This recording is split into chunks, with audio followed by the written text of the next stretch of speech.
Labą dieną, pradėsim diskusiją renovacijos klausimais. Šiandien prie apskrito stalo susirinko profesorius Josifas Parasonis, Vilniaus Gedimino technikos universitetas, architektūros inžinerijos katedros vedėjas. Taip pat turime laidoje Giedrių Šipinską, Vilniaus Gedimino technikos universiteto atstovą taip pat, būsto plėtros agentūros atstovė dalyvauja kaip ir praeitoj laidoje. Ir turime dar du dalyvius daugiabučių bendrijų atstovus.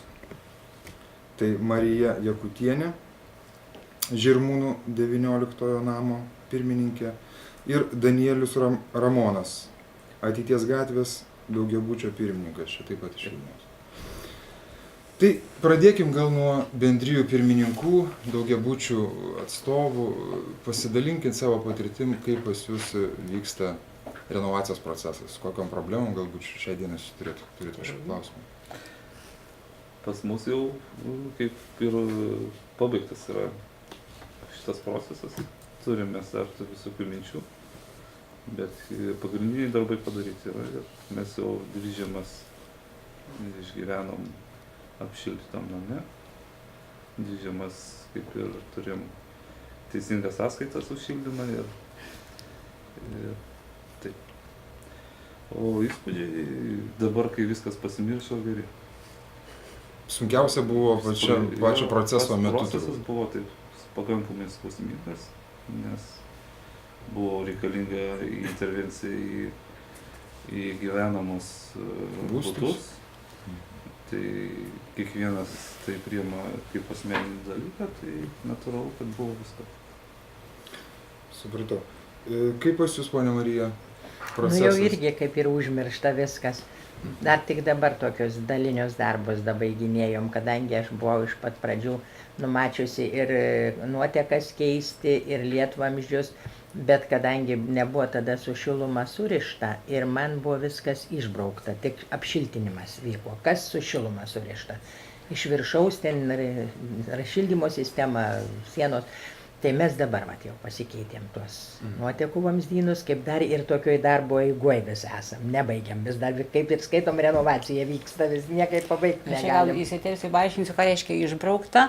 Tai tuo metu, kada buvo rengtas investicijų planas, buvo numatyta, kad tai bus valstybės remiamos priemonės, paskui šiek tiek keitėsi situacija ir buvo uždėti apribojimai tuo metu, kad valstybės parama nedaugiau 140 litrų kvadratiniam metrui ir tam tikri darbai jau nepakliuvo į valstybės paramą. Tai už tai tuos darbus ir atidėjo vėlesniam. Taip, tai dabar dabaiginėjom. Tai galima sakyti, pas jūs procesas renovacijos arba modernizacijos pastato dar nesibaigęs. Jau kaip ir baigiam dabar. Baiginėjom. Jau šiais metais baiginėjom visus darbus, jau bus kaip ir užmiršta. Aišku, buvo sunkumų pačioj pradžioj. Labiausiai tai, kas mus vargino, dokumentacija, visa tas pasiruošimas buvo, tų parašų rinkimas, baisiai gyventojai. Vieni kažkaip buvo už, kiti prieš, bet kada jau viskas įvyko, tai tie, kur buvo prieš, tai patys pirmieji sumokėjo pinigus.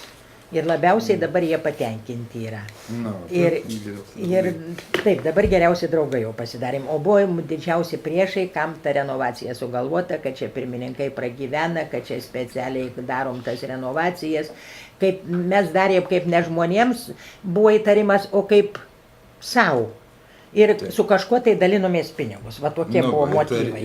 Įtarų žmonės. Įtarus labai įtarus. Sakykit, kiek laiko užtruko jūsų būsto tas renovacijos procesas arba atnaujinimo procesas? Mūsų atnaujinimo procesas, kadangi mes 2 etapais įėjom, pirmas etapas buvo 2006, tai mes ten langus, duris keitėmės, stogą, rūsio laiptinių langus, tai paskui mes jau kaip pajutom, kad jau 50% duoda. Tai labai greitai pradėjom antram etapui ruoštis. O antram etape kokie darbai buvo atlikti? Antram etape dar buvo dalis langų nepasikeitę žmonės, langus. Tada langus keitėm, rūsio langelius keitėm, sienas šiltinom, balkonus. Visi balkonai buvo, kaip žinot, šiaurės miestelėje, ten visi kybantis ir supuvę jau be ramščių, be nieko buvo. Tai tuos balkonus pasitvarkėm.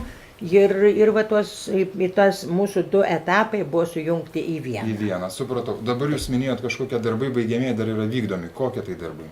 Darbai nuotekų vamzdyną keitėmės ir šitą kanalizaciją tą vadinamą. Supratau. Ir lietvamzdžius keitėmės. Supratau. Tai va turim pavyzdį, kaip renovacijos daugiabučio, reiškia, atnaujinimo procesas vyksta tam tikrais etapais, dalimis, nekompleksiškai. Norėčiau paklausti čia dalyvaujančių mokslininkų. Kokia jūsų nuomonė apie daugiabučio būsto, reiškia, modernizavimą etapais? Kokiu čia šitoje vietoje galima išvelgti minusų ar privalumų? Kaip jūs manote, ar tai geras toks būdas? Nu, turbūt ne.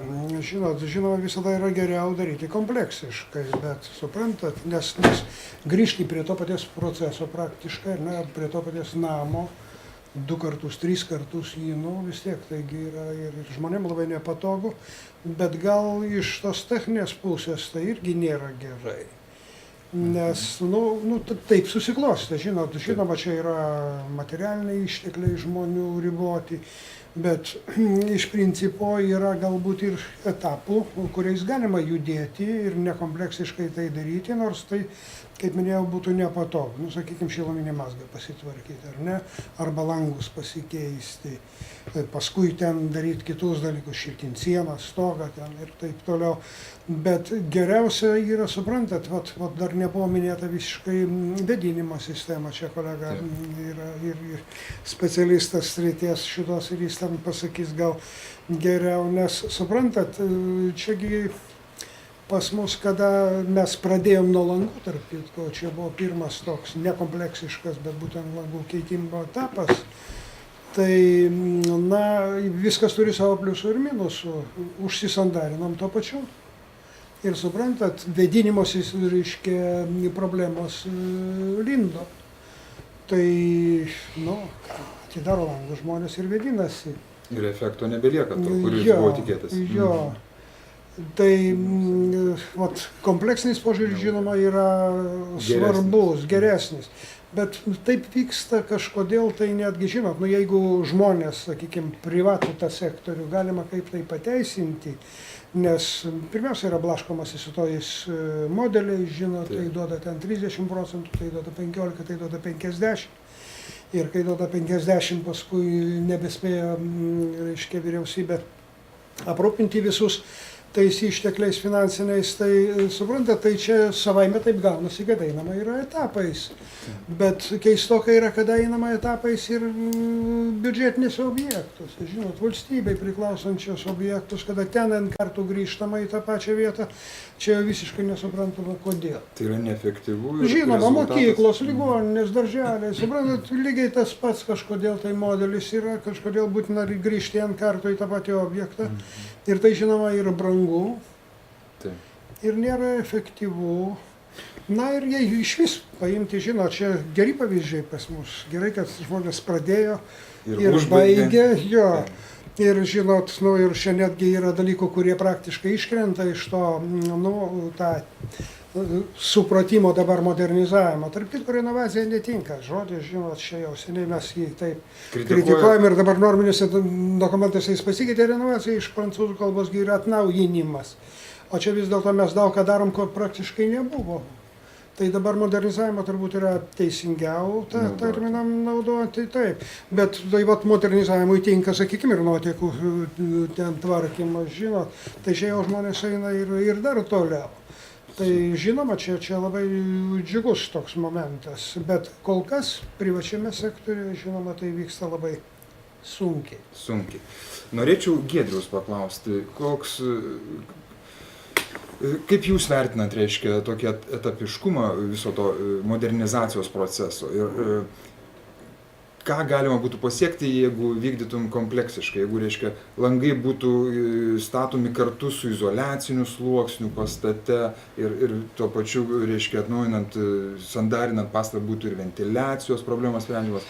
Kaip jūs manot? Šiaip galbūt reikėtų pradėti nuo pačių pradžių, kaip dauguma žmonių supranta tą modernizaciją arba renovaciją, kaip įprasta pas mus vadinti. vyrauja toks požiūris, kad jeigu mes modernizuojam, tai mums tai turi būtinai atsipirkti. Ir tai turi atsipirkti iš sutaupytos energijos. Šiaip iš principo reikėtų keisti tą visą požiūrį, nes dauguma pastatų yra seniai, 20, 30, 40 metų. Ir tie elementai, kurie yra pastatuose, jų gyvavimo trukmė yra skirtinga. Tai vamzdynai, jie ten turi tam tikrą rezervą, kiek jie gali tarnauti. Ten sienos, langai ir taip toliau. Tai, pavyzdžiui, langus žmonės jau savarankiškai keičia. Ir dauguma jau beveik pasikeitę yra. Ir jie keičia ne todėl, kad jiem tai apsimoka ar neapsimoka. Jie keičia todėl, kad tas langas jis gali iškristi. Va, tai jeigu grįžtant atgal prie tos kompleksinės, nekompleksinės modernizacijos, tai iš tikrųjų galima daryti ir taip, bet pagrindinė mintis būtų galbūt tokia, kad reikia labai gerai apgalvoti visą tą procesą. Nes yra kai kurie elementai, kuriuos galima pakeisti ir, sakykime, pajusti efektą. Ir tas efektas jisai leidžia, sakykime, paskatina žmonės investuoti į didesnės, tarkim, priemonės. Na, pavyzdžiui, pavyzdys, tarkim, šilumos punktų keitimas, subalansuoti sistemą, sudėti termostatinius ventilius ant šildymo prietaisų, tarkim, sutvarkyti šildymo sistemą ir leidžia žmonėm, tarkim, reguliuotis ir apsimokėti, sakykime, apskaitą kažkokią įsivesti. Tai leidžia žmonėm pajusti tą naudą. Ir jeigu jis pajunta naudą, tada galima pereiti prie sudėtingesnių, tarkim, dalykų. Iš tikrųjų, panašus procesas jisai ir vyko, kai vyko Pasaulio banko finansuojamas projektas, jis buvo tarp kitko labai sėkmingas Lietuvoje. Ir žmonės tikrai rasdavo jėgų ir ten, tarkim, tos skolinimo sąlygos buvo žymiai kitokios negu kad dabar, jis buvo žymiai sudėtingesnis. Ir tikrai žmonės ateidavo antrą kartą tą daryti. Tai yra didinti investicijas. Tai svarbiausias dalykas, galbūt patarimas būtų toks, kad vis tik tai darant pirminę pastato apžiūrą, įvertinimą, reikia susidaryti tų darbų planą. Ir eiliškumą. Ir tada viskas bus aišku, nes, suprantat, galima pakeisti langus, o paskui, kai reikės sieną šiltinti, išaiškės, kad tie langai, jie galbūt ten nepritaikyti tam, kad ten sienų izoliacija būtų uždėta. Tarkim, tas izoliacijos storis, jisai bus per didelis ir ten tie rėmai, sakykime, nepritaikyti, reiks vėl kažką sugalvoti. Šiaip specialistai pastebi, kad langus tikslingiau būtų statyti į izoliacinį sluoksnį. Ar tikrai taip? Tai būtų geriausia, žinoma, langus statyti kartu su sienų šiltinimu. Nes suprantat, kaip sakė Giedrius, yra tokių dalykų, kaip jei mes įstatom langą, paskui pradedam šiltinti sieną, pas mus ten nebėra vietos angokraščiam pašiltinti. Arba langas atsiduria labai giliai ir ten jau insoliacijos tie dalykai, kiek tai nukenčia. Tai atsiranda šalčio tilteliai liaudyje, taip vadinami, ar taip? Žinot, kai yra ten mažai vietos, tai po angokraščiams, tai ten per angokraščius kartais gaunasi tokia nepakankamas termoizoliacinis sluoksnis. Padarant tai kartu, tai žinot, ir rėmą galima kitokį tada pritaikyti ir apšiltinti kaip ir pačią sieną. Tai jūs už tai, kad būtų sistema kompleksinė. Žinoma. Galima etapais, kaip sakė, žinoma, bet iš tikrųjų gal veiksmų planas turėtų būti bendras ir gal projektas turėtų būti vieningas, o žmonės pagal išgalės gali etapą įgyvendinti. Taip. Norėčiau būsto plėtros agentūros Linos paklausti.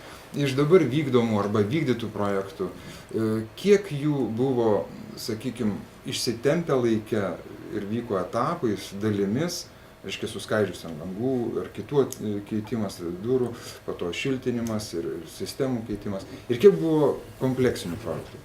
Ar galime maždaug iš akies įvertinti? Tokių skaičių kaip ir statistikos tokios tikslios, kurie vyko per kelis etapus, tai galbūt tiesiog neturiu čia su savimi, galėtume maždaug gal pasakyti, gal jų galėjo būti apie kokią 10%. Tačiau, tokių projektų, kurie jau apėmė keletą kartų, kaip Marija, pavyzdžiui, daro, ne žingsnis po žingsnio, tą, ką jūs klausėte. Iš tikrųjų, reiškia, šiuo metu pagal šitą daugiabučių namų modernizavimo programą yra atnaujinta 474, jeigu taip labai tiksliai užbaigti šiuo metu yra namai. Tai iš jų apie 300 yra tas vadinamas kompleksinis atnaujinimas. Iš tikrųjų, tas žodis kompleksiškumas, jis irgi toks nėra labai tikslus ir labai aiškus. Jis turbūt susiformavo nuo to periodo, kada valstybės parama buvo teikiama atsižvelgiant į tai, į tą energinį efektyvumą ir įgyvendinamas priemonės. Pavyzdžiui, tam, kad gauti 50% paramą tuo metu, buvo reikalavimas ne tik tai, kad pasiekti tam tikrą energinio efektyvumo rodiklį, bet ir būtina sąlyga buvo sienų šiltinimas. Ir va tokiu atveju tas kompleksiškumas kaip ir apsibrėžia tuo, kad jeigu sienų šiltinimas, tai yra, reiškia, laikoma, kad tai yra kompleksinis atnaujinimas. Iš tikrųjų, žmonių apsisprendimą be galo remia valstybės politika. Tai yra ta planuojama valstybės parama. Va, ką čia ir kolega gražiai atsiliepė labai apie energijos taupymo būste projektą ir paskui šitą daugiabučių namų modernizavimo programą, tai labai aiškiai tai parodė. Nes jeigu pradžioje nebuvo ten kokių tai išskirtinių reikalavimų iš vis energiniam efektyvumui, tai tik tai buvo reikalinga, kad tai būtų energiją taupantys projektai. Ir pradžioje, aišku, žmonės ir buvo nedrąsūs, mes čia nieko nemokėjome daryti, specialistų mažai turėjome. Ir priemonės buvo tikrai tokios pačios paprasčiausios, bet ir Marijos dar nepasakė net, kad tai buvo dar prieš šitą didįjį modernizavimą, buvo pirmasis žingsnis, kaip jie darė šilumos punktą.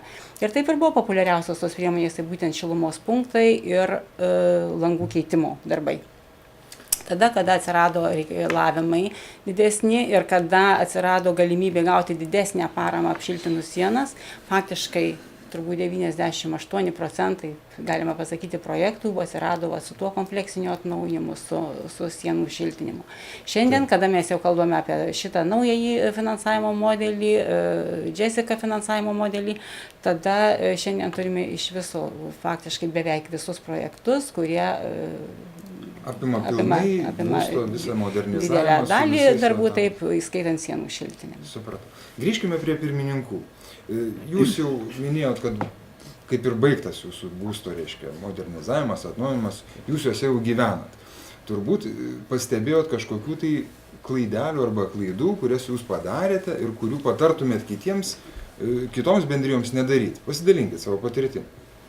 Praeitoje laidoje minėjo pirmininkas, kad jie labai užsandarinę savo pastatą ir sustatė, pavyzdžiui, rūsiuose naujus langus ir duris. Turi tokią problemą, kad tie rūsiai nesiventiliuoja, jie pridrėgia, drėgmė ten būna, reiškia, ir kažkoks pelės, ir dar kažkaip dabar sprendžia tą ventiliavimo klausimą. Turim pavyzdį gretimai namas, kuris įsidėjo langelius, kaip jūs sakot, be ventiliacijos. Pas mus rūsio langeliai yra su ventiliacija. Tai mes tos problemos neturim. Taip. Kadangi pats Megrame mums darė langus ir balkonus keitėm, tik mes vieną klaidą padarėm, mažiau sutaupom šilumos, pas mus yra šilti balkonai. Mes tą visą šiferį numetėm ir padarėm plastikinius. Tuos langus, apačioj plastikas, vietoj to šiferio vadinamo, ir sienelių, ir ten langai. Tai žmonės laiko per žiemą bulves ir obuolius ir iš kambario pravertos durys. Šildo.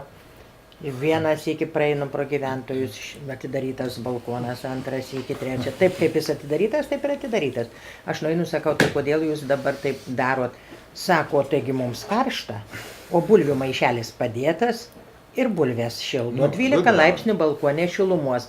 Tai va tas mūsų taupimas yra pačių gyventojų toks, neapdairumas. Jie skaito, kad jau susitvarkėm ir viskas, o kad ten skaitliukas stovi apačioj, kad jis prisuks mums tos šilumos bereikalingos balkonų apšildymui, arba katinėlis yra pas jį. Jo katinėlis turi vaikščioti ir į balkoną, ir į kambarį. Va, tai dabar darysiu susirinkimą ir su gyventojais labai barsiuos. Jau aiškinsiu, kad žiemai kuo daugiau reikia taupyti, tuo šilumos. Mėginsit keisti jų gyvenimo įpročius. Bandysim, bet sunkiai pasiduos. Taip, jau sunkiai be pasiduos. Supratau. Kaip pas jūs, Danieliau? Kokių klaidų galbūt pastebėjot? Grubių klaidų, kurios kažką lemtų, iš esmės nėra. Nes mes patys, kai darėm, labai buvo pasamdytas, aišku, tas prižiūrėtojas. Bet mes labai atsakingai ir žmogus, kuris prieš mane buvo pirmininku, žiūrėjo, kaip tie darbai atliekami. Ir, sakau, tokių klaidelių, kaip sakot, nėra. Nu, kol kas mums dar nesilipė. 3 žiemos mes neturim jokio pelėsio. Žmonėms paaiškinom, kaip dabar reikia vėdintis, kad vėdintis reikia atidaryti pilnai langą prieš miegą kelias minutės, kad oras pasikeistų ir tokiu principu. Taip, vėdinimo problema tokia iš principo kaip ir yra sandarių namų. Nu, bet turim minčių. Dėl to ir sakau, kad mūsų namas jau kaip ir renovuotas, bet mes dar turbūt šiek tiek prisimėsim. Jo, jis labai taupus yra, bet sakau, ventiliavimo problemas ir kitas dalykus mes dar susitvarkysim, jei ne šiais metais, tai galbūt ateityje. Kelintų metų statybos jūsų namas? Mūsų namas, dabar bijau pameluoti. Jis mūrinis, blokinis? Yra mūrinis, yra Baltupiai, Jeruzalės, ten visas tas rajonas pastatytas, ten tie raudoni plytų namai, kur buvo pastatytas ant karjero, judės sienos, ten trūkinėjo, va tokias problemas mes turėjom. Ten ventiliacinės angos reiškia likę iš senų. Jo. Tai va su jomis mes turim visokių minčių, turbūt kažką mes padarysim ten įdomus. Bet kol kas, kol nepadarėm, tai nenoriu pasakoti. Nu, tai 30 metų yra tie namai jūsų. Jo, 28-30. Sakykit, profesoriau, kaip va tie būstai 20-30 metų, kuriuose vietose jie labiausiai yra nusidėvėję? Kiek girdėjau, lyg tai jūs darė tokį vertinimą? Darėm, nu čia žinot, darėm tai mes stambiaplokščių šitų namų. Blokinį. Nu, stambiaplokštėje yra blokai, yra kitkas. Taip. Stambiaplokščiai namai, žinot, darėm todėl, kad jau, tas buvo dar praeitą šimtmetį, paskutiniam dešimtmetį, nes iš tikrųjų buvo tokių ir publikacijų, ir viešoje erdvėje kalbama buvo aukštam lygiai netgi, kad toj tie stambiaplokščiai gyvenamieji namai subyrės. Nes neva jų yra tas projektinis ilgaamžiškumas, ten 25 metai.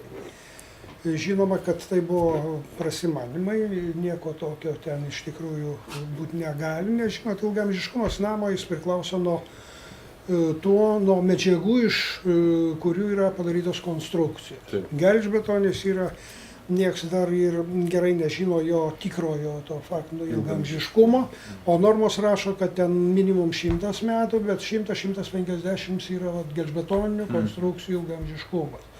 Pas mus pirmieji stambiaplokščiai gyvenamieji namai pastatyti 59 metais. Bet per tą laiką, žinot, iš tikrųjų tai buvo 95, gal 6 metais ir niekas nebuvo jų tyrinėjęs. Tai žinot, būtent pirmosius iš tikrųjų parūpo pasižiūrėti. Pasižiūrėti, pas mus ten stambiaplokščių tų gyvenamųjų irgi ne visi vienodi. Yra 4, kaip sakau, kartų, žinot, tai reiškia skirtingų konstrukcinių sprendinių ir jei pirmieji namai buvo surenkami, žinot, ir ten sujungiami į tą erdvinę struktūrą virintiniam siūlėm, reiškia rytinės detalės ir virintiniam siūlėm, norint, reiškia, jos išrinkti būtų tikrai nesunku atvirkštiniu būdu. Va, tai po to jau padaryta yra taip, žinot, kad ten, reiškia, buvo monolitinama vietoje ir jos, plokštės atkeliaudavo į statybvietę, bet tarpusavis į erdvinę struktūrą visą tai buvo sujungiama dar parmojant siūlės ir dar monolitinant, reiškia, vietoj ten betono įkrečiant. Tai, žinot, jos jau išardyti būtų labai sunku ir parūpo, tai pažiūrėjom, tos būtent pirmosius namus. Vilniuje yra ten 29, reiškia, namai ir ten gavosi, žinot kaip, gavosi taip, kad vis dėlto, didžiausias nusidėvėjimas buvo, kaip sakau, nepagrindinių laikančių elementų. Žinot, tokių, stogelių, pavyzdžiui, balkonų, parapetus, įėjimas ten, kur yra. Vat šitų dalykų, žinot, vis dėlto, dėl to rūpintis jais reikia ir žinoma, jos prižiūrėti reikia, nes nedaug dievė, žinot, ir gabaliukas, sakykime, stogelę arba balkoną arba ten parapetą nukrys ir gali sužaloti, žinoma, žmogų taip pat. Bet jei kalbam apie namo sugriovimą, žinot, kad jis sugrius, tai čia vis dėlto jau sienos per denginiai, tai ten nusidėvėjimas yra iki 10%, žinot, jis yra labai menkas, tai praktiškai ten, žinot, dar, reiškia, visą tai apdorojus, tai ten dar paskaičiavom, kiek, reiškia, įvertinant tą nusidėvėjimą, žinot, tai ten reiškia, dar apie 70-80 metų lyg ir jie turėtų stovėti, bet žinoma, juos reikia prižiūrėti. Nes mes esam turėję ir čia Vilniuje, tai žinau, kada tokia smulki detalė, nu, reiškia, tos mažos architektūrinės formos, ar ne, įėjimai yra apipavydalinti tam tikrom detalėm, nu, tai jos kartais būna, jeigu pritvirtintos, reiškia, ir griuva. Ir nu, buvo tokių ir pasiekmių nemalonių. Tai tokius dalykus reikia šalinti. Ir, žinot, tai vat, ką aš noriu pasakyti, kad kodėl erdvėje viešoje pasirodė tokių gal, kad žinučių, kad jie gali sugriūti, nu, matyt, kažkam reikia kokios tai vietos. Žinot. Ir nugriauti. Nugriauti ir pastatyti kitką. Taip, kol kas mes to nedarom, nu, galų gale žinot, kaip galima kalbėti, žinot, kad jie yra moraliai pasenę. Ir ten išplanavimas, žinoma, galėtų būti geresnis. Bet turiu pasakyti, dar tarybiniais laikais, tai sąjunginiai institutai, jie jau turėjo pasiūlymus, kaip juos modernizuoti. Pristatant ten, nu, žodžiu, įvairių, aš esu matęs tos projektus, žinot, tai vat apie tai galima kalbėti. Ir iš tikrųjų, jeigu mes kalbam apie modernizavimą, žinot, nu, tai gal kartais ir aš siūlyčiau turbūt, aš manau, kad nežinau, kada mes ekonomiškai taip jau sustiprėsim, kad galėsim leisti savo, žinot, griauti tos namus masiškai, statyti naujus. Gal reikėtų galvoti apie jų modernizavimą vis dėlto gerinant ir pačius būtus, iš tikrųjų, ką tai pristatant. O ne vien, nu, taip, apie ką mes kalbam dabar, kad pašiltinti ir nu, pagerinti, žinoma, energetinį balansą to namo. Bet žmonėm reikia, vat ta problema tai yra. Čia neseniai statyti, palyginus 30 metų, ten yra ir išplanavimas, kiek geresnis. Ir mūriniuose namuose jis yra kitoks. Pas jūs? 65. 65-ųjų, nu tai jau virš 50. Tai. Aišku, tai jūsų tyrimas parodė, kad iš tiesų tuos senus blokinius pirmos kartos, reiškia, konstruktyvų. Taip, jie yra juos verta renovuoti, juos galima padaryti, sutvarkyti ir apsimoka. Nu, žinot, yra mokslas, nesu ekonomistas, bet ekonomikos mokslas sako, kad jeigu, žinot, dar, reiškia, investuoji į tą savo būstą, ar ne, ir dar apie 20-30 metų galėsi naudotis, to apsimoka. Supratau. Jūs palėtėt dar vieną įdomų dalyką, paminėdamas, kad modernizuojant daugiabutį pastatą galima galbūt būtų jį kažką pristatyti. Va, turim pavyzdžių, kaip yra pristatomos palėpės, jos ar ten techniniai paskirčiai numatomos, ar netgi gyvenamam, net ir Lietuvoje turim Nidoje, man atrodo, tokių pavyzdžių, kaip buvo pristatyta viršui. Turim, kiek žinau, idėjų ir pasiūlymų, kad galima būtų rūsiuose kažkokias tai patalpas įrengti, vos nekomercinės ir taip toliau. Norėjau Linos paklausti. Iš tų projektų, kurie dabar pas jūs buvo įvykdyti ir šiuo metu, tarkim, pretenduoja gauti paramą ir nori modernizuoti, ar yra tokių atvejų, kai žmonės norėtų pastatyti, pavyzdžiui, palėpę ant namo ar naują aukštą užsidėti? Ir kaip tokie pasiūlymai, tokios idėjos, tokio prašymai vertinami? Iš tikrųjų tai yra, bet jie yra vienetiniai. Galbūt čia toks pakankamai nesenai gyvendintas projektas Vilniuje, Panevėžio gatvėje, 29 namas, kuriame buvo įrengtas šlaitinis stogas. Bet tai irgi didžiąją dalimi viskas siejasi su valstybės parama, kadangi šiuo metu tarp valstybės remiamų priemonių yra tokie darbai kaip šlaitinio stogo įrengimas, bet be patalpų įrengimo. Aišku, patalpų įrengimas negalėtų būti finansuojamas šitomis lėšomis.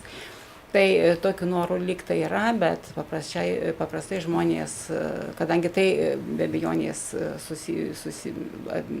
reikalauja didesnių investicijų. Ir kitas labai svarbus aspektas, tai yra ta teisinė aplinka, kuri trukdo žmonėms. Kaip atsiradusi naują plotą. Taip, žmonėms.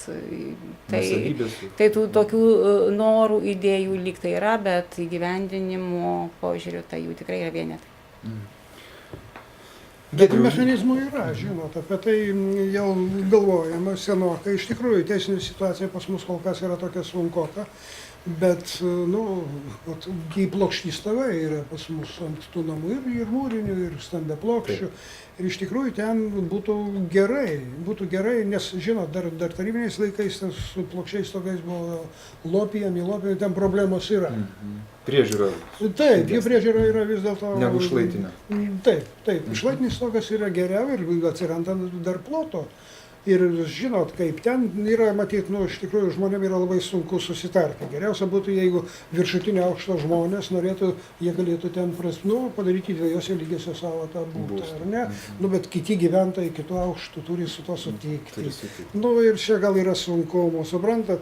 Tai jei vien užstatomas yra tas stogas naujų to gyvenamo plotų, tai yra viena situacija, žinot, tai vis dėlto žemesnėse aukštose žmonės lieka prie tų pačių būtų išplanavimų. Bet gal bendrija pristačius tuos būstus naujam aukšte gali juos parduoti rinkai ir dalinai finansuoti. Yra rangovų tokių, kurie net siūlosi, žinot, reiškia užstatys, nieko nekainuos atseit. Ir bus, žinot, taip, ir renovuos jie tą namą, arba pašiltins už tai, jo, bet kažkaip žmonės sunkiai sutinka su tokiais dalykais, nes pas mus, žinot, bijo matyti apgaulių, nežinau kaip. Taip, didžiąją dalį, bet pirmiausia, tai 5 aukštų namai, kada atsiranda jau papildomas aukštas, techniniai tie sprendimai, papildomi reikalavimai, tie aplinkai ir teritorijų planavimo, parkavimo problemos, daug tų niuansų, kurie... Viršutinio aukšto žmonėm, tai jau ten lifto galėtų dar nebūti.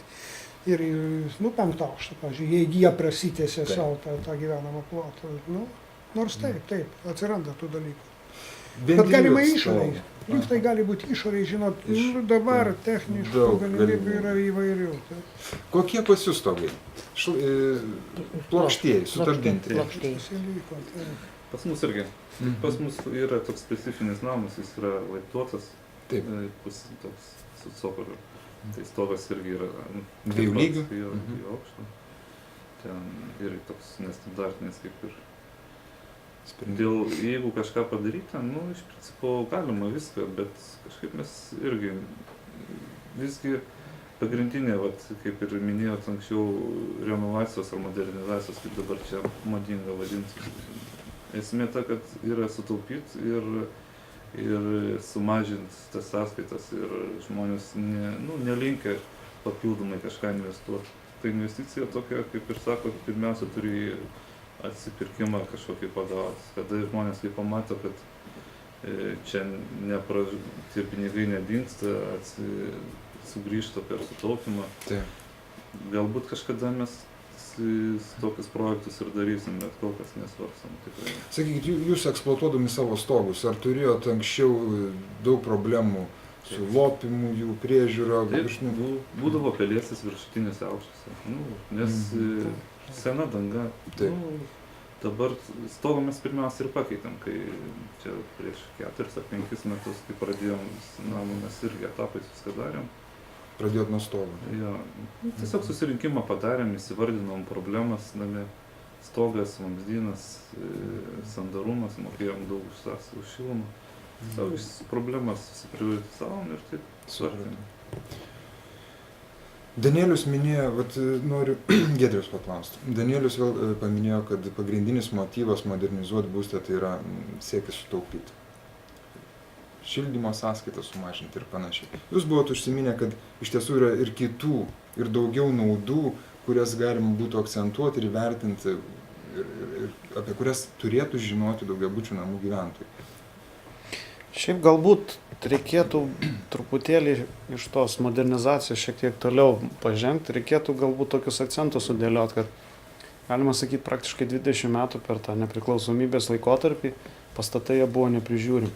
Tai yra, nebuvo normalaus šeimininko. Tie, kur bendrijas turėjo, sakykime, nuo senų laikų, tai vadinami kooperatiniai namai, jie turėjo savo įprotį, tarkim, tą namą prižiūrėti.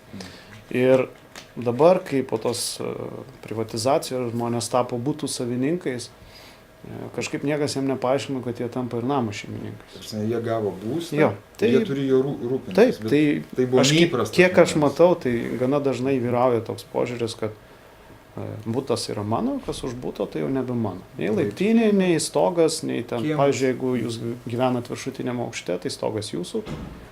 O jeigu aš gyvenu vidury, tai ne mano stogas ir Iš ne... krašto jo. tai siena mano. Taip, tai va ta problema jinai yra ir tikrai reikėtų pastebėti, kad labai trūksta aiškinimo žmonėm, kad jie yra savo namo šeimininkai ir jie privalo. Visi kartu. Taip, iš tikrųjų, jeigu, matot, yra du būdai, kaip galima žmonės paskatinti kažką daryti. Vienas būdas ta vadinama morka, o kitas yra bizūnas. Tai jeigu morka nepadeda, tai dažniausiai tada jau eina bizūnas. Tai bizūnas jūs siūlot ką, nacionalizuotus Ne, būstus? ne, aš apie tai nekalbu, tiesiog, nesitvarko žmonės. tiesiog aš atkreipiu dėmesį į tokį dalyką. Na, pavyzdžiui, Šito nedarys. elementarus pavyzdys su automobiliais. Kažkodėl visiems labai yra aišku, kad kas 2 metus automobilį reikia vežti į techninę apžiūrą ir tenai pasižiūrėti.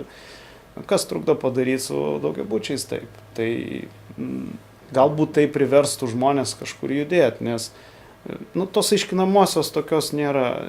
Suprantu, kad žmonės pyksta dėl to, kad va čia vėl pinigus už kažką reikės mokėti. Bet tai, suprantat, 20 metų mūsų tie pastatai stovėjo, mes nerinkom pinigų jiem tvarkyti visiškai. Jeigu per tos 20 metų mes būtumėm, tarkim, turėtumėm kaupiamąjį fondą, ką turi tikrai tie vadinami kooperatiniai namai, jie tikrai susikaupia dalį kažkokių pinigėlių ir jiems žymiai paprasčiau pradėta modernizacija. Jie gali tada, elementarus pavyzdys, pavyzdžiui, ten siūloma keisti langus, sakykime, laiptinėse, susirenka ir sako, va, mes turim sukaupę pinigų, už tuos pinigus mes, reiškia, tarkim, įrengsim apšvietimą automatinį, ne? Ir tai bus jūsų sukaupti pinigai. Arba būna taip, kad, pavyzdžiui, pranešama, kad, tarkim, po 2, po 3 metų mes keisim, tarkim, šilumos punktą. Ir po to nuosekliai tie pinigai yra kaupiami. Ir iš tikrųjų tie žmonės tą supranta. Ir tikrai tas pavyzdys, jisai yra jų ir tikrai daug. Nežinau, kodėl neišeina ir negalima padaryti tai su kitais likusiais daugiabučiais.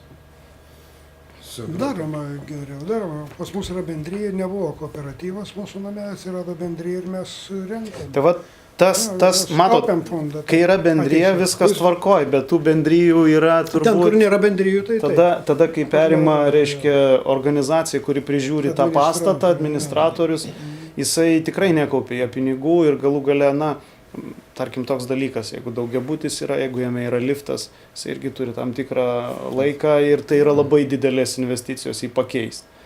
Ir žmonės, kažkaip apie tai nesusimasto. Kai sugenda, tada reikia kažką daryti, bet tai didelės investicijos iš karto. Kitas dalykas, labai trumpai, jeigu apie tą naudą. Ta nauda, jinai yra ne vien tik tai, kad mes sutaupom energiją, bet galų gale mes pakeitę, tarkim, šildymo sistemos elementus atskirus, mes prailginam jos amžių gyvavimo. Tai dingsta ten tų avarijų galimybė. Tikrai keitė nuotekų stovus ir tuos vamzdynus lietaus ne todėl, kad tiesiog norėjau gražesnio vamzdžio, bet tiesiog tam, kad ten ar užpildavo, ar prakiurdavo tie vamzdžiai, atėjo laikas ir juos reikia keisti. Ir tikrai žmonės nesitikėjo, kad atsipirks tas dalykas. Ir tai atsipirks, tarkim, energijos sąnaudų sąskaitai. Tai jau nėra labai didelė investicija. Iš tikrųjų, vamzdį pakeisti yra viena iš mažiausių investicijų, bet tai yra tiesiog ramios naktis, be pykčių su kaimynais, kad su draudimu reikalai dingsta. Daug tokių dalykų. Bendrijos, dabar ką aš noriu pasakyti, bendrijos yra bendrijos. Mes statėmės kooperatinius už savo pinigus. Visas buvo mūsų indėlis įdėtas, visi darbe gavo, veltui, sakykim. O mes mokėjom 15 metų išsimokėtinai. Tai mes žinojom, ką su juo reikia daryti nuo pradžios. Ir rūpinomės. Nuo pat pradžios, kur ten durys iškrypo, reikia susitvarkyti, langas išmuštas, reikia įsidėti. Jis buvo mūsų rankose visą laiką tvarkomas. Ir pas jūs buvo tas įprotis prižiūrėti savo būstą. Taip, kadangi mums nieks neteis ir nieks jo nepadarys. Kaip pavyzdžiui, ten buvo namų valdyboje, paskambino, jam ten kažkas išbiro. Atėjo sutvarkė. Tai dabar žmogaus tas įpratimas yra jau sunku jį atpratinti nuo to. Jam buvo viskas paduota. Taip. Tai jis ir dabar jau to nori. Tai va tos bendrijos ir kooperatiniai, kai yra suplakti, tai čia yra labai didelė tokia skirtumas, klaida padaryta. Bendrijos, visos bendrijos, mes kaip ir ne bendrijos dabar, mes turim savo tą fondą, savo visą laiką kaupiamas lėšas turim ir daromės visus patys darbus. Supratau. Žinot, aš gal norėčiau papildyti, čia buvo iš tikrųjų paminėtas labai svarbus momentas priežiūra. Priežiūra tų namų. Žinot, mes iš tikrųjų ir tarybiniais laikais, tai gamyklos dar buvo prižiūrimos, nes ten ir skyriai buvo kapitalinės statybos, ir ten žmonių ratas, kurie prižiūrėjo, bet gyvenamieji namai, tai jie nei tarybiniais laikais, nei dabar nėra prižiūrimi. Jau su teisinė bazė šis tas jau padaryta. Yra atskiras skirsnis statybos įstatymai, yra po įstatyminių aktų, bet pats procesas jis neveda. Ir suprantat, čia labai svarbu yra iš tikrųjų, jau jei užsiimam, jei nori modernizuoti namą, tai techninė būklė jo, ne vien energinių požiūrių, bet techninė būklė apskritai jo reikėtų nustatyti. Ir suprantat, po to, nes tai yra pagrindas projektui rengti. Taip. Ir šitie dalykai kažkaip jie nėra susijęti, žinot, energinį tą, reiškia, auditą dar padaro, o statybinės dalies. Konstrukcinės dalies vertinimo, nieks to neužsiima kažkodėl, skaito, kad tai nebūtina ir šitie dalykai, o nuo to priklauso sprendiniai. Šiltinti galima labai įvairiai, sieną, stogą, suprantat, bet reikia žinoti, ką turi ir kaip tą daryti. Tas yra svarbu. Ir paskui, žinot, sakė kolega, kad reiškia jiems darant, modernizuojant namą, jie ten pasisamdė prižiūrėtoją. Čia yra kita priežiūra. Ten aš kalbu apie statinių naudojimo priežiūrą, ar ne? O čia yra statybos darbų vykdymo priežiūra. Abi tos priežiūros yra labai svarbios. Ir suprantat, nes namo gyventojai ten gali būti statybininkas, o gali jo ir nebūti ten, suprantat, taip. Ir reikia specialisto, ir iš tikrųjų svarbu, kad jis būtų, kad bendrijos samdytų tos specialistus pačios, o ne rangovas ateitų kartu su to prižiūrėtoju. Yra tokių dalykų, žinot, ir netgi biudžetiniams objektams kažkodėl dažnai skelbiamas yra konkursas rangos darbams. Ir kartu su darbų vykdymo priežiūra. Tai yra nonsensas, nes, suprantat, prižiūrėtojas jis vis dėlto turi būti, jis turi prižiūrėti statytojus, tos rangovus, suprantat, ir jis turi atstovauti būtent namo bendrijos interesus. Ir čia yra labai svarbus dalykai ir, žinoma, nereikia gailėti išlaidų, nes tai tikrai atsiperka šitie dalykai. Mes 2 etapais tą renovaciją darėm. Pirmąją, mums buvo paskirtas darbų prižiūrėtojas. Tai skiriasi kaip diena nuo nakties, kurį mes dabar samdėm antrą kartą patys. O kas jums primetė tą? Mums iš savivaldybės, aš nežinau, iš kuris ten buvo, savivaldybė už jį mokėjo, už jo priežiūrą. Bet aš jo nemačiau, to prižiūrėtojo. Tai likot nepatenkinti?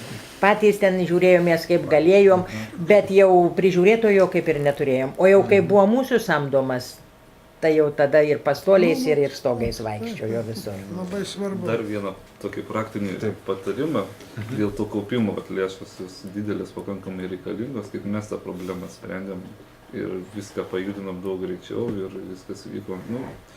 Tiesiog yra name iniciatyvinė grupė, ten 5-6 šeimos, kurios kaip variklis, kuri daro, ne? Tai tiesiog mes susitarę, padarėm įnašus už kartą. Ta prasme, buvo investicija vis tiek planuojama ten, mano 3 kambarių butas, bendra investicija buvo 12 000. Tai mes daugmaž jau jautėm, kad reikės tam darbui tiek ir mes iš karto sumokėjom, surinkom tas 5 ar 10% ir mums 5 metus nereikėjo kaupti lėšų. Tiesiog, kai pažįsti kaimynus, žinai, koks jo požiūris, koks yra jo galimybės, tai tiesiog tokie sprendimai yra jo pasitikėjimas, kai atsiranda. Vis tiek mes labai atsakingai žiūrime tos dalykus, jau kai pradžiai galbūt buvo sunkiau, kol pažino mane, nes kai naujai atsikraustėme į tą daugiabutį, ten gal reikėjo 2-3 metų, kol mes susipažinom. Su kaimynais. Jo. Po to tas problemas mes taip išsprendžiam ir tie visi finansiniai reikalai, jie savaime tada sprendžiasi. Nėra va tokių dalykų. Taip. Marija, o pas jūs kaip buvo kaupiamos lėšos? Ar jūs kaupėt lėšas renovacijai prieš? Kaupėm lėšas prieš tai jau, kaip numatėm, kad darysim tą antrą etapą. Pirmam etapui kažkaip mes turėjom mažai pasitaupėm, bet tada per banką skolinomės. Gyventojai bendrai nenorėjo to kredito. Didžiausias lėšas, kiek galėjo, patys mokėjo. O kadangi mes į Snoro banką nuėjom kredito imti, tai Snoro bankas pareikalavo, kad bendrija turėtų 300 000 savo kaupiamųjų lėšų, nes kitaip neduoda. Jau man reikia renovaciją daryti. Nei vienas bankas dar neapsisprendęs, dar vyriausybė nebaigusi tų sprendimų. Ir Snoro bankas kaip ir duoda, bet jis reikalauja 100% parašų kiekio, taip, ir 300 tų lėšų kaupiamųjų. Tai ėjau kepurę nusijėmusi per gyventojus, prašiau kaip, bet gyventojai kas 2000, kas 3, susinešėmės labai greitai tą 30 000 ir tada jau mes nuėjome Snoro banką ir Snoro banką. O dabar eksploatuodami jau modernizuotą būstą, jūs turit kažkokį nario mokesčių, turbūt? Renkam kaupiamosios lėšos nuo kvadratūros. Simboliškai mes dabar renkam, kadangi aš dar turiu pinigėlių biškį iš likusių. Tai vat ir mes renkamės, nenustojau nei dienos rinkti tų kaupiamųjų lėšų. Kaip renkam, taip renkam. Mes, sakau, mums smulkiams remontams, ta prasme, ten rankenų nulūžo, tai vat po 100 litų kažkur, tai jo, tokie, vat, nes yra kažkiek, aišku, tų sąskaitų tų lėšų, stambesniems, nes vat, buvo avarija pas mus praeitą žiemą, kai Vilniaus Energija karštą vandenį labai aukštos temperatūros padavė ir trūko šilumokaitis, senas buvo, tai reikėjo keist, va, tai yra tokie vienetiniai labai reti, kai reikia didesnės sumas išleisti. Šiaip, kai namas yra sutvarkytas, tas išlaidos yra mažas pakankamai ir mes to kaupimo tokio, jis nėra mums būtinas. Supratau. Noriu, štai atėjo klausimas internetu, noriu Linos paklausti, būsto plėtros agentūros atstovės. Kaip yra su techniniais prižiūrėtojais dabar, kokie reikalavimai? Tada, kada vykdomi statybos darbai, modernizavimo darbai, yra privaloma, kad namo administratorius, bendrija ar savivaldybės paskirtas administratorius samdytų techninį prižiūrėtoją, kuris pastoviai per visą procesą vykdytų statybos proceso priežiūrą. Šitą prižiūrėtoją yra reikalavimas, kad jis būtų parenkamas konkurso būdu. Nes aplamai visos paslaugos, kam yra teikiama valstybės parama, turi būti perkamos konkurso būdu. Ir va čia būtų irgi labai svarbu ir atsakingas tas momentas, kad būtų tinkamai parengtos pirkimo sąlygos, nustatyti reikalavimai, kad išsirinktume gerą prižiūrėtoją už, sakykime, už geriausią kainą. Dar vienas klausimas atėjo internetu, klausia žiūrovas laidos. 2 daugiabučiai šiuo metu yra aptarnaujami vieno šilumos punkto. Ar būtinai turi būti įsteigta bendrija apjungianti abiejų daugiabučių bendrijas ir gyventojus į vieną bendriją, kad jie galėtų dalyvauti būsto atnaujinimo programoje? Ne, iš tikrųjų tai šiuo metu jau nėra šito reikalavimo, kad tik bendrijos gali dalyvauti modernizavime. Nes žiūrint į tai, koks namo valdymas yra, o jie galimi 3 namo valdymo būdai, tai yra, kada namą prižiūri bendrija, kada name priežiūrai sudaryta jungtinės veiklos sutartis arba savivaldybės paskirtas administratoriais. Ir visais šiais atvejais namai gali dalyvauti modernizavime, jų bendrojo naudojimo objektų valdytojas, bet vienas iš šių 3 turi inicijuoti ir organizuoti visą modernizavimo procesą. Tai šituo atveju viena bendrija inicijuos, o kita... Tai čia nėra, kaip suprantu, bendrijos, šiuo atveju yra tų namų administratorius kažkoks tai, ir tas administratorius turėtų organizuoti tuose namuose susirinkimus, gyventojų nuomonės, sprendimus priiminėti gyventojai, vadovaujami administratoriaus ir teikti dokumentus ir vyktų tuomet šitas procesas. Kaip supratau, vienas namas nori atsiskirti. Yra vienas šilumos punktas ir 2 daugiabučiai pastatai. Ir vienas nori modernizuoti. Vienas nori modernizuoti, o kitas abejoja. Tai vat klausimas tame, ar gali. Jeigu tai yra reiškia atskiras namas, turi unikalų savo registracijos numerį, taip jisai gali dalyvauti. Bet, reiškia, yra 2 namai ir turi vieną šilumos punktą abiems namams. Vienas namas nori tą šilumos punktą modernizuoti, o kitas ne.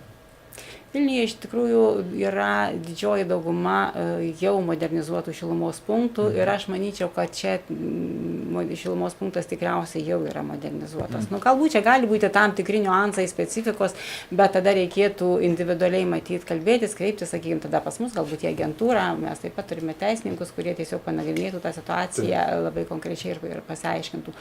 Bet bendraja prasme, tai Vilniuje dabar, pavyzdžiui, visuose teikiamuose projektuose šilumos punkto modernizavimo nėra, jie jau modernizuoti.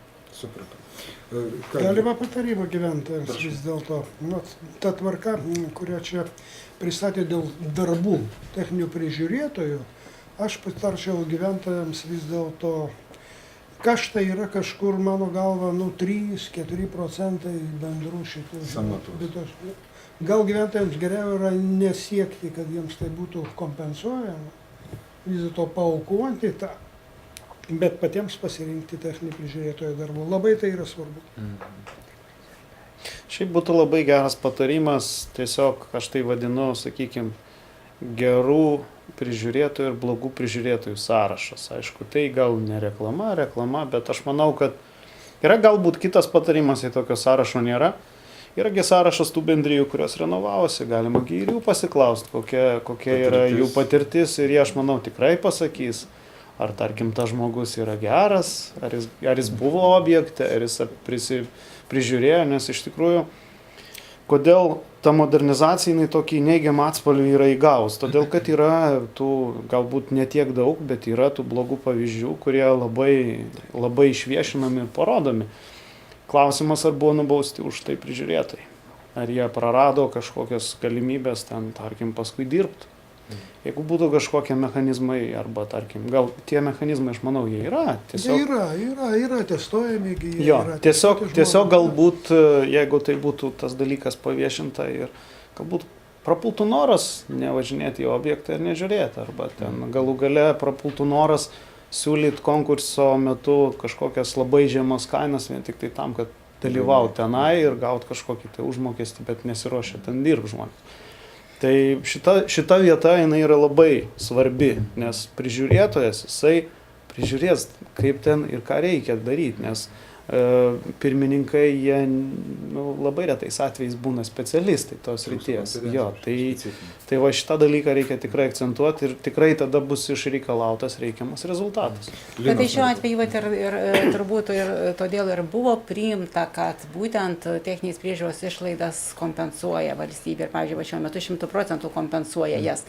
Tai ir buvo toks tikslas, kad gyventojams nereikėtų taupyti ir kad jie nesirinktų pigiausią variantą, bet, reiškia, be abejonės, kada organizuojamas konkursas, mes ten jau negalime, reiškia, turime vadovautis pirkimo sąlygomis, kokios yra nustatytos, tai būtent tas pirkimo sąlygas ir matyti reikėtų įsirašyti tuos visus reikalavimus, kad čia ponas Giedrius sakė. Sakykit, ar jūs daug gaunat nusiskundimų iš bendrijų, pirmininkų, iš bendrijų, kurios modernizuojasi, būsų dėl jų techninės priežiūros specialistų? Ar gauna tokių apskritai skundų, kad štai mūsų techninės priežiūros žmogus ten kažką ne taip padarė arba sugudravo? Iš tikrųjų, tai žinau, aš tai vieną atvejį tik tai, kuri tai buvo, nes šiaip ar taip tai yra jų pasirinktas. Jų pačių pasirinktas. Taip, reiškia, bendrijėgi samdosi šitos specialistus ir yra, žinau, vieną atvejį, kada buvo, reiškia, proceso eigoje pakeistas specialistas, jie pasisamdė kitą specialistą. O šiaip tai neteko susidurti su tokiais atvejais. Dar klausimėlis, kaip yra išrenkamas viešą konkursą paskelbė bendrija, ir kokiu pagrindu bendrija turi išsirinkti? Mes, kai darės visus dalykus, patį pigiausią rinkdavomės, o pigiausias mes žinom, koks būna, ne visada geriausias.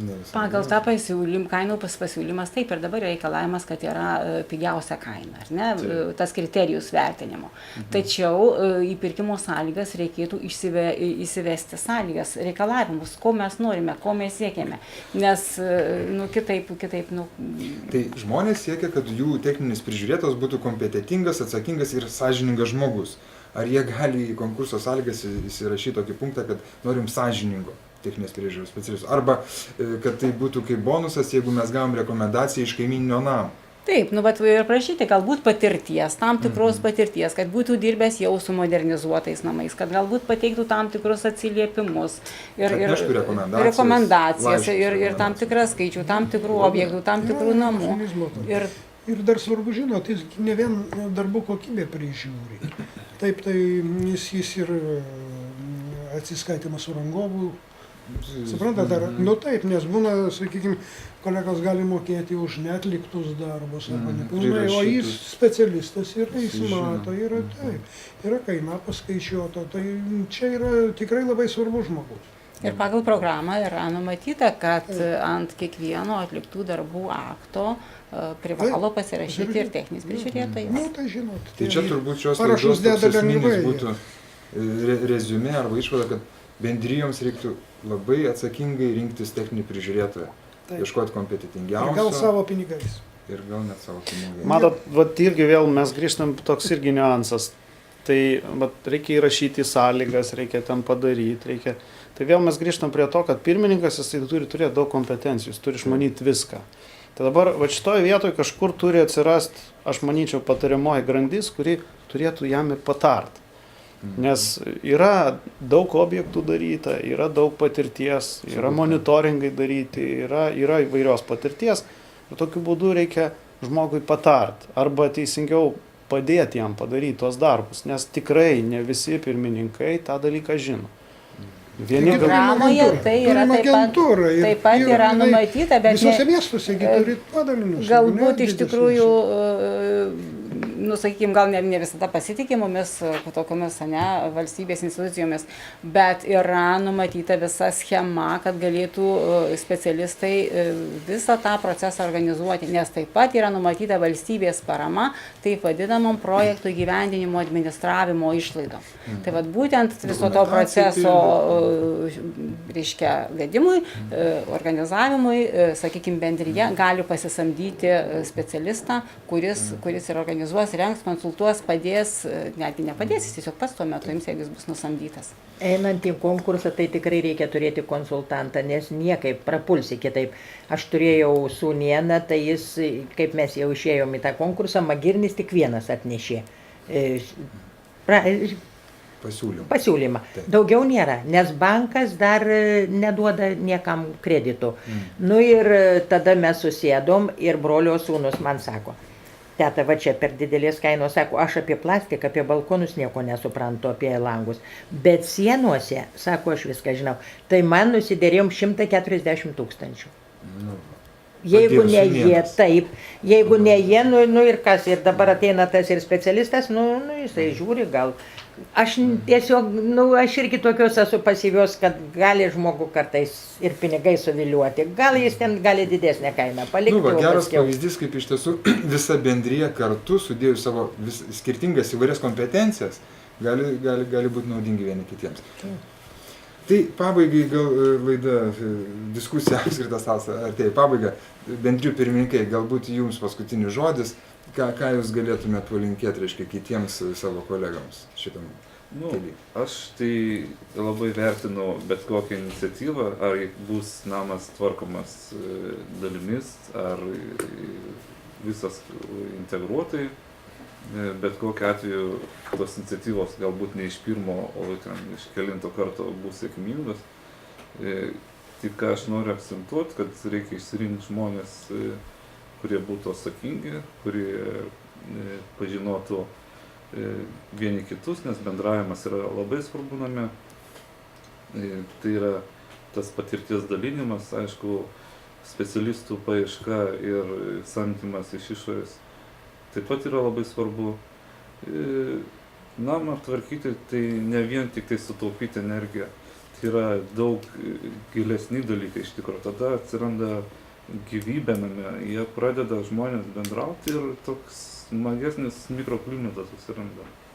Tai va, tokie palinkėjimai. Tai ačiū diskusijos dalyviams, ačiū už patarimus ir patirtį, kurią pasidalinote su žiūrovams. Ir laidą baigiam turbūt.